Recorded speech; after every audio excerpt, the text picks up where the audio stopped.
સુરત હજીરા સ્થિત કંપનીના R&D વિભાગમાં ફરજ બજાવતા સત્યાનંદ મનમંથ પાત્રએ પેલેટ બનાવવા માટે વપરાતા બોન્ડિંગ મટીરિયલ્સમાં સુધારો કરી ગવારગમ પર પ્રક્રિયા કરીને એક નવું મટીરિયલ વિકસાવ્યું હતું, જેની પેટન્ટ પણ લેવામાં આવી હતી. આ મટીરિયલ સપ્લાય કરવા માટે 2020માં સુરતની રામાગમ ઇન્ડસ્ટ્રીઝ સાથે કરાર કરવામાં આવ્યો હતો. શરૂઆતમાં ઓર્ડર આપ્યા બાદ સત્યાનંદ પાત્રએ ઓર્ડરો પાસ કરવામાં વિલંબ કરી પ્રતિ કિલો ₹25 થી ₹40ના કમિશનની માંગણી શરૂ કરી હતી.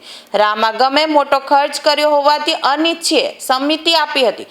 રોકડ રકમ શક્ય ન હોવાથી સત્યાનંદે પોતાના સગા સંબંધીઓ અને મળતિયાઓના નામે બોગસ ડેબિટ નોટ અને ઇનવોઇસ બનાવી રામાગમ ઇન્ડસ્ટ્રીઝને મોકલી કમિશન પેટે કરોડો રૂપિયા અલગ અલગ બેંક ખાતાઓમાં જમા કરાવ્યા હતા. ફેબ્રુઆરી 2026માં MNS કંપનીના વિજિલન્સ વિભાગે તપાસ કરતા સત્યાનંદ પાત્રા, તેના પિતા, ભાઈઓ, અન્ય અધિકારીઓ તેમજ વેન્ડરોના ખાતાઓમાં ₹5,37,08,902 મેળવ્યા હોવાનું ખુલ્લું પડ્યું હતું.